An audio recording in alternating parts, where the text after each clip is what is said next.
Join Kids Hat family.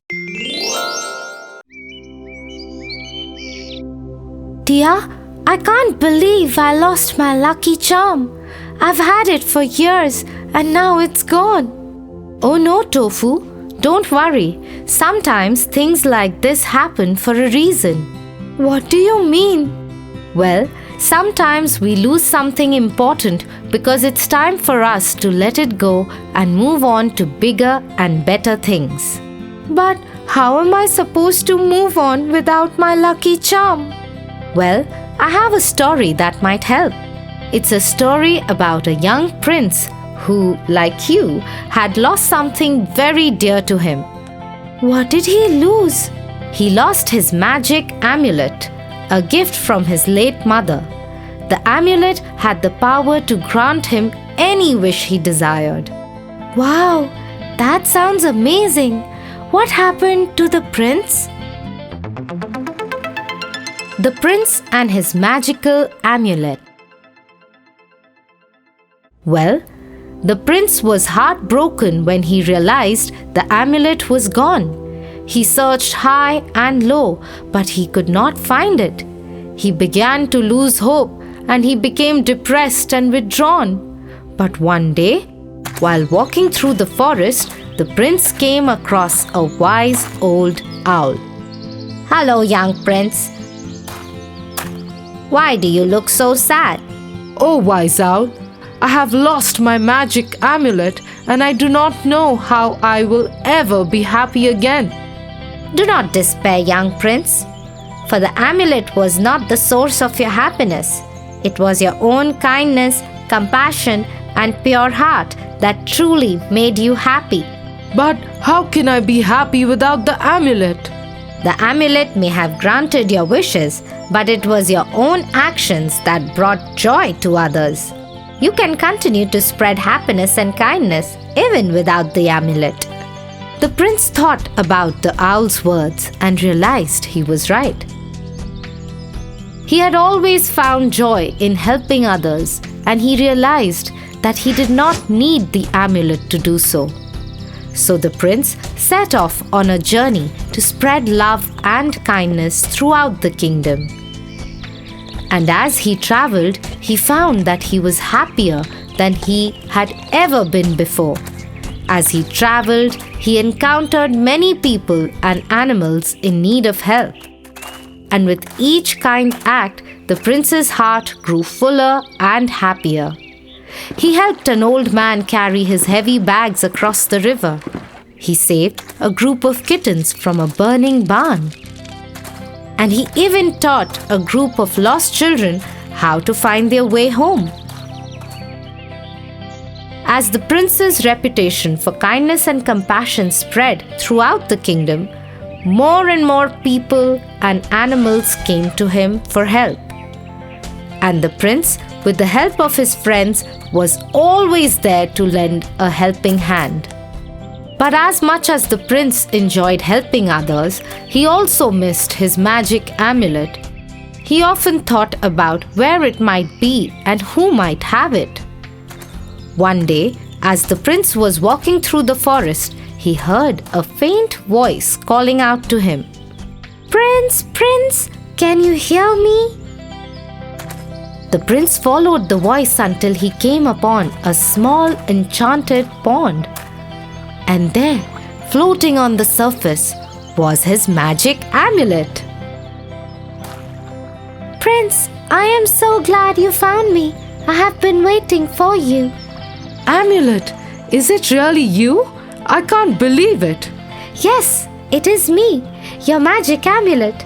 I have been lost for so long, but I knew you would find me. How did you get here? A group of mischievous sprites found me and played a trick on me.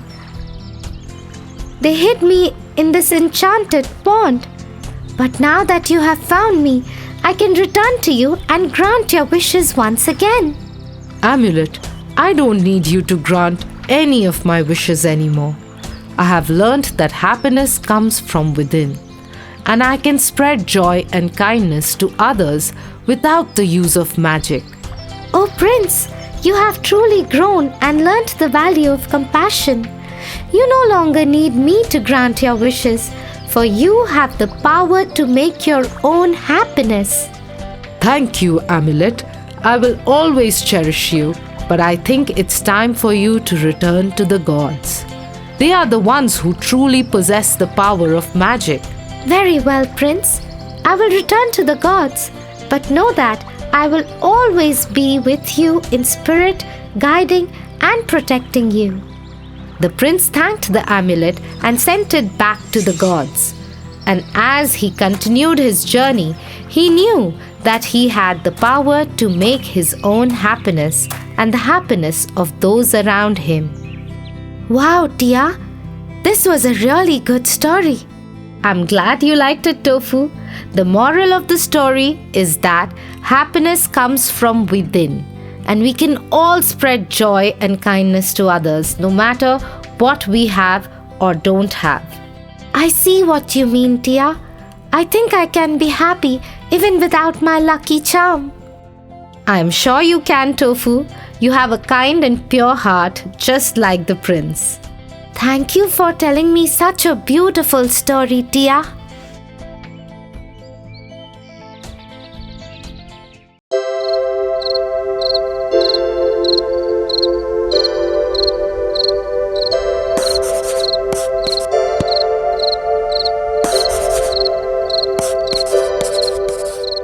Tia, aren't you going to your friend's party? No, Tofu. Mommy has asked me to stay home with you tonight because she and Papa will be returning home late. Oh no, I'm sorry, Tia. Because of me, you can't go to your party. It's okay, Tofu. Sometimes we have to sacrifice things for the ones we love, just like the Little Mermaid. Little Mermaid? Is it a story? Tell me, Tia, please.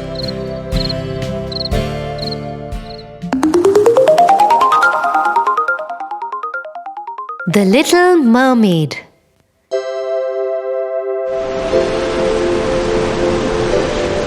Once upon a time, there was a sea kingdom at the bottom of the sea.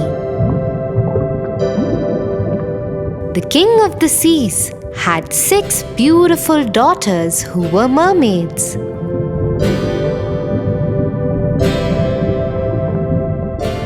They were all very beautiful, but the youngest of them was the prettiest of them all. She had a gentle face, big round eyes, and a voice sweeter than anyone else's in the world. When the Little Mermaid turned 15 years old, her grandmother called her to her room. "Come, my darling. Today you have turned 15. And from now onwards, you can go to the world above. Just remember, the people above are very different from us. They do not have a beautiful fishtail like us. Instead, they have 2 legs." Thank you, Grandmother. I have waited for this day for so long. When I return, I will tell you about everything I see above.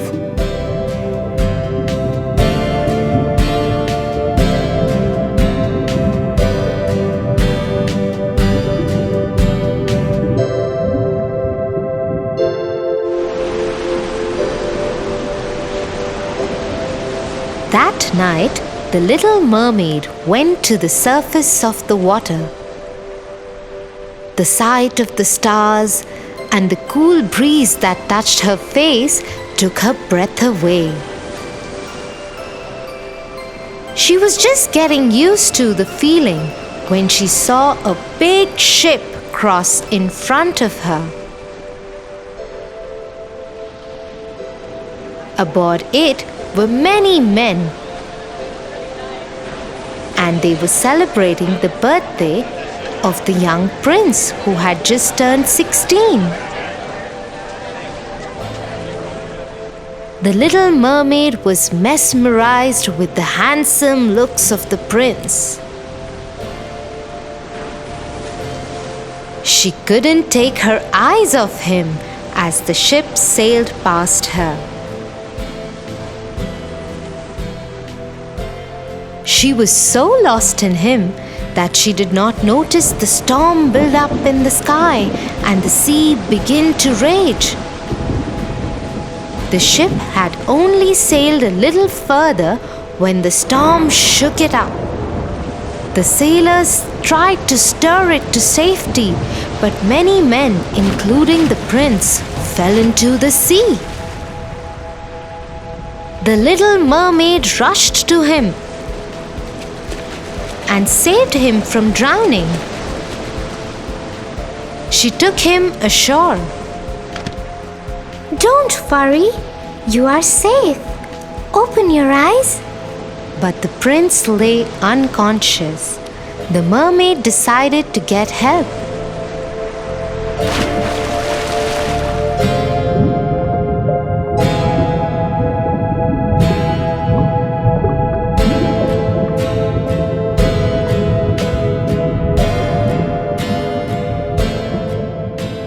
When she couldn't get any, she came back to where the prince was.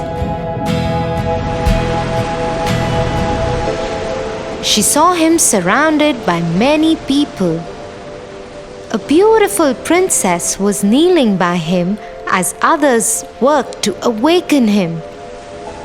The prince opened his eyes, and the little mermaid was relieved that her prince will be saved now. You saved my life. Thank you. The prince knew nothing about the little mermaid.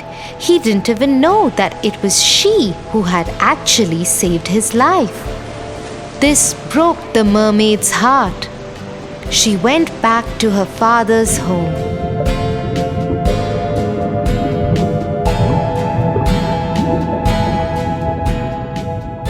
She told her sisters and grandmother what had happened.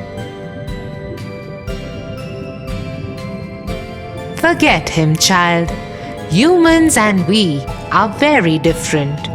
To be with him forever, you will have to get him to love you more than anything else he loves in the world, even more than his own parents. How will that ever happen? Think about it. But the little mermaid could not forget the handsome prince. Every night she visited the spot where she had laid him after saving his life. One day, she decided to visit the witch in her father's kingdom. Maybe she knew a way that the mermaid could be with the prince.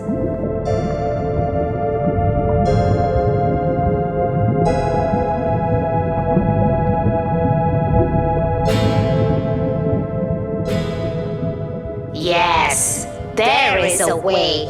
I can send you to the land above the sea. You will lose your fishtail and have legs. If by the second sunset you can get the prince to love you more than he loves his parents, then you can be with him forever. Otherwise, you will die and become foam in the sea.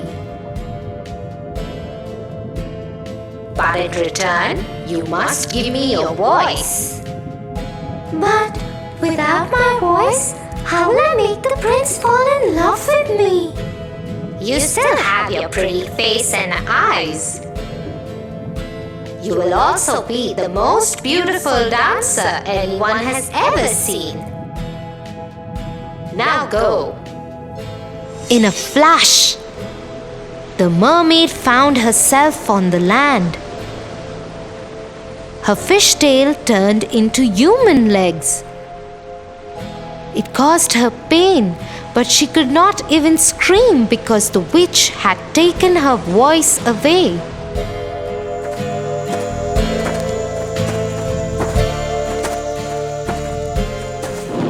Somehow, the mermaid made her way to the prince's castle. There was a big celebration going on there, but the guards would not let the mermaid enter because they didn't know who she was, and she couldn't answer them when they asked her about it. So she was not allowed to enter. Somewhere in the castle, music started playing. Remembering what the witch had said about dancing, Little Mermaid started dancing.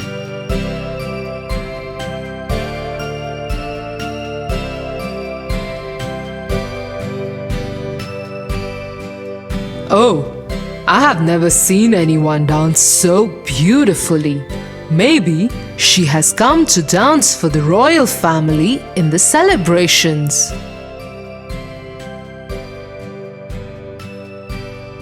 Oh, she is a dancer. Let me take her to the court. Once the mermaid reached the royal court,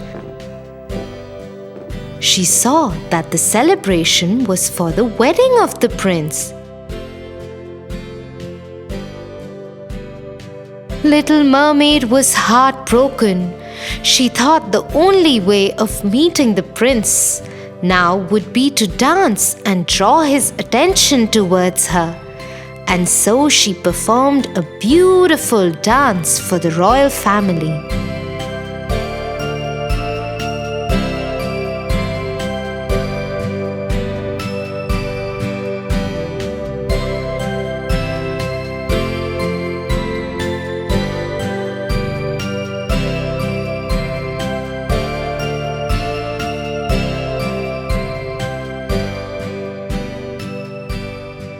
When the prince saw her, he came up to her. Hello, young lady.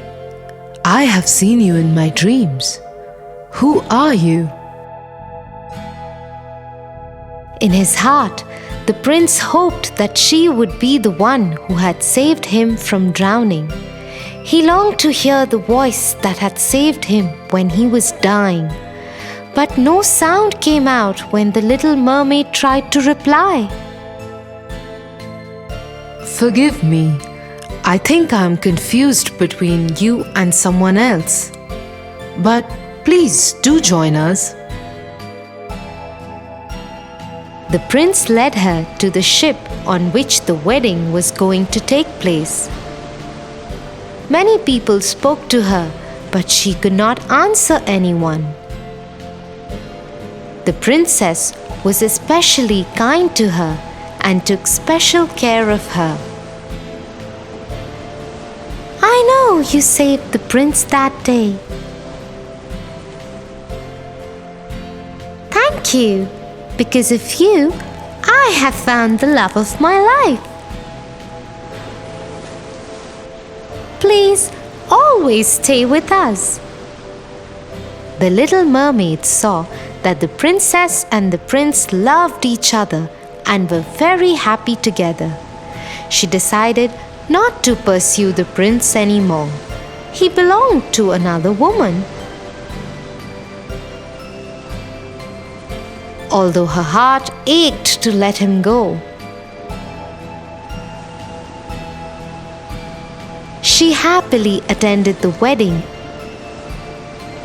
and all the celebrations that went on throughout the next day. Soon it was evening. The second sunset was about to happen. The little mermaid knew she would die and become foam on the sea.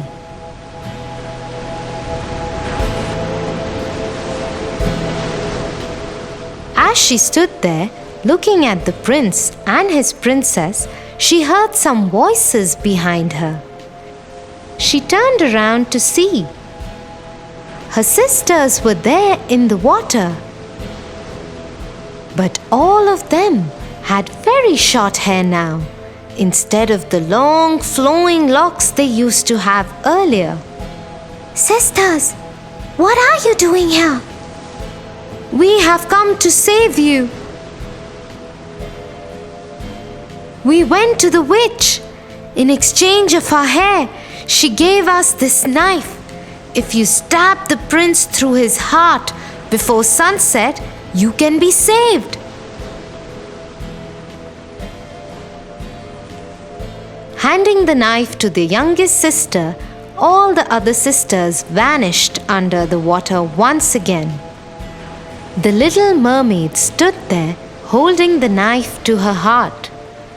She looked at the newlyweds once again. She knew what she had to do. At the sunset, she tossed the knife into the sea. Goodbye, my love.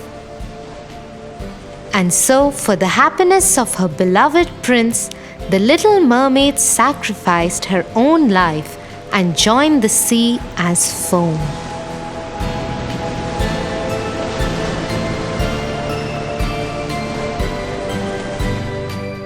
Tia, this is such a beautiful story. It shows how much the little mermaid loved the prince. Thank you for not going to the party and staying with me. That's because I love you, my little brother. I love you too, my darling sister Tia.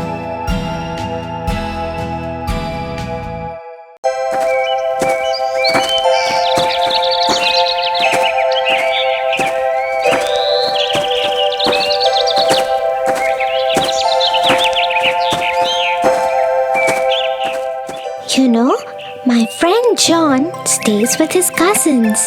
Yesterday, he came late to the class and the teacher scolded him a lot.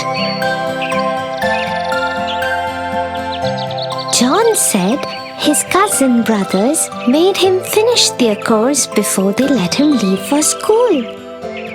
He said they always trouble him and make him do a lot of housework. Oh no, he must feel really bad. John is a very nice boy. He doesn't disobey anyone. He's very nice to his cousin brothers despite the way they treat him. That is very nice of him.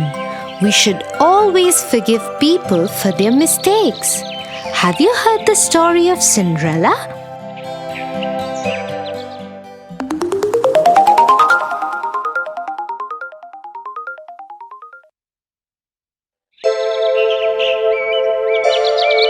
Once upon a time, there lived a young girl called Cinderella.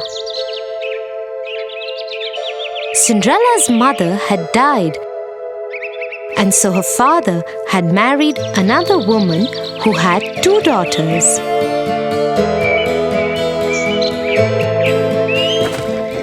One day, Cinderella's father went to work and never returned. Cinderella was left at the mercy of her stepmother and 2 stepsisters who made her do all the work of the house. Cinderella, it's morning already. Where is our breakfast? Just a moment, stepmother. I am just bringing it out. As soon as Cinderella had laid the breakfast, the stepmother and stepsister started eating it. Cinderella served her own plate too and was about to eat when her stepsister pushed her own plate away. Yuck! I hate it! Yes, now that you mention it, it really is horrible. Mother, do something. Cinderella, are you trying to kill us? What kind of food is this? But stepmother, I have made it the way I always make it. How dare you argue with me? Go and make new breakfast for us. Don't you dare do anything else till we have had our breakfast. And this is what went on in their house every day. The stepmother and stepsisters troubled Cinderella without any reason. But Cinderella loved them still and never ever complained.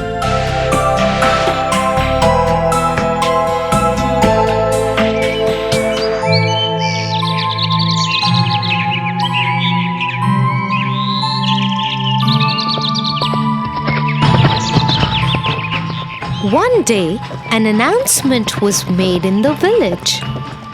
Let everybody know. There will be a royal ball at the palace tomorrow night, and the king's son, Prince Charming, will marry a maiden from amongst the guests. Everybody from the village is invited. The whole village was excited. Even Cinderella's stepmother and stepsisters couldn't stop talking about it in the house. And that is how Cinderella found out about the ball. The royal ball! Prince Charming! The whole village is invited. I will finish my work quickly so we can all go together. Won't it be just wonderful? You! Who said anything about you going? You will stay here and polish our shoes till you can see your face in them. And so, with a heavy heart, Cinderella saw her stepmother and stepsisters dress up and leave for the royal ball the next day. Once they had left, she cried bitterly. Suddenly, her room lit up, and Cinderella saw the most beautiful fairy she could imagine. She held in her hand a delicate wand. Who are you? Get up, child. I am your fairy godmother. I am here to get you to the royal ball. Really? I never knew I had a fairy godmother. But how will I get to the ball? I don't have anything to wear. You don't worry about that, my child.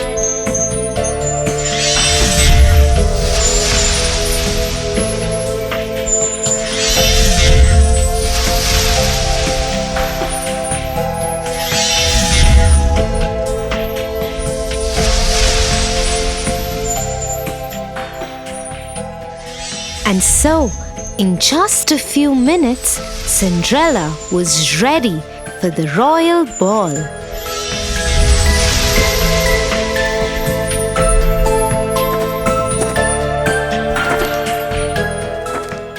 As she thanked her fairy godmother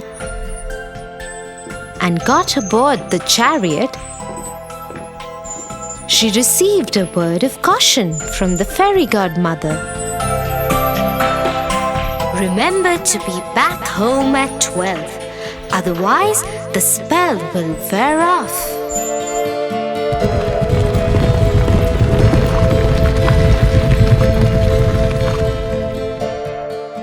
Soon, Cinderella arrived at the palace. As she entered the great ballroom, everyone turned to look who this beautiful maiden was. Nobody could recognize her.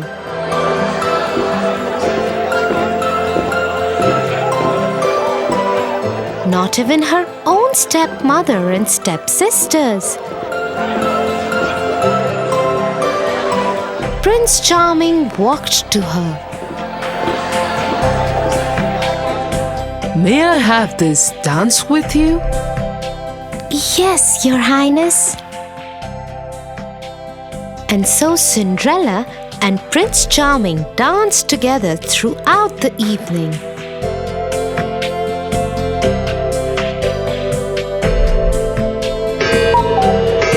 till Cinderella heard the clock strike. Fairy godmother's words came back to her.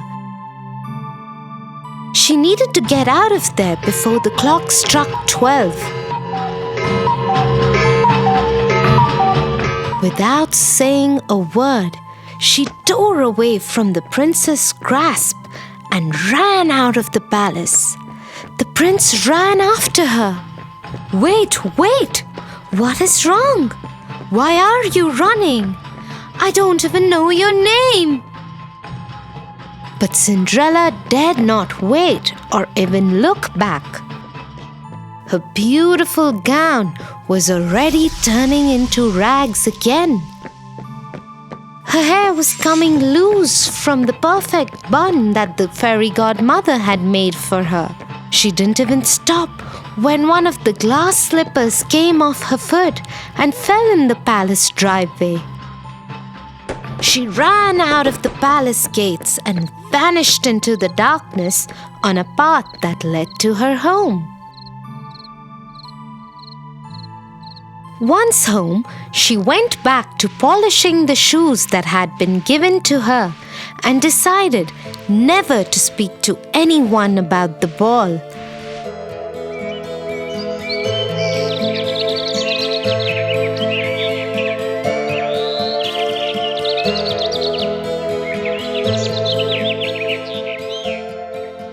A few days later, 2 men from the palace showed up at their door. The lady that Prince Charming fell in love with left behind her glass slipper at the royal ball. The prince believes that such a beautiful slipper could fit only his beloved. And so we're asking all the girls in the village to try the slipper. The one whom it fits would be the one the prince will marry. If you have any girls in the house, please ask them to try the slipper. "Oh, yes, yes. I am sure it was one of my daughters. The slipper would fit one of them." And so both the stepsisters tried to fit their foot into the slipper one by one. They pushed and pushed, but couldn't get their foot in. Looks like it wasn't your daughter's after all. Is there any other young lady in the house? "No, there isn't. You can leave." As the king's men made ready to leave, suddenly the door of the house was thrown open. And Prince Charming himself stood there. Who is this beautiful girl in the upstairs window? Madam, you have lied to us. I demand that the girl be called forth and try the slipper. Yes, but she is only a servant girl. Nevertheless, Cinderella, come down here at once. Yes, stepmother. The moment Prince Charming saw Cinderella, he knew he had found his beloved. He took the slipper from the king's man and slipped it onto her foot himself. The slipper fit perfectly in a moment. Cinderella was once again transformed into the beautiful maiden from the night of the ball. Prince Charming took her to the palace with him.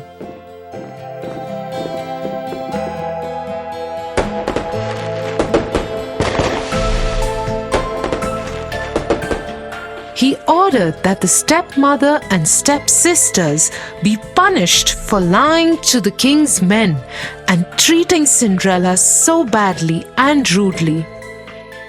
But being the kind-hearted person that she was, Cinderella asked for them to be forgiven. The prince fell in love with her even more for her generosity,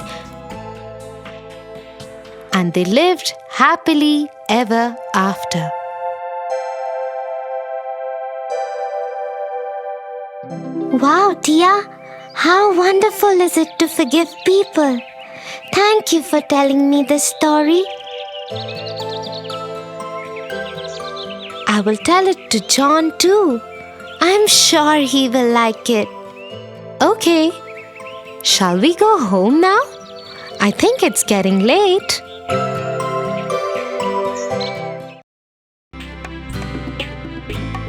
For your favorite rhymes, stories, and more, join Kids Hat family. Subscribe here.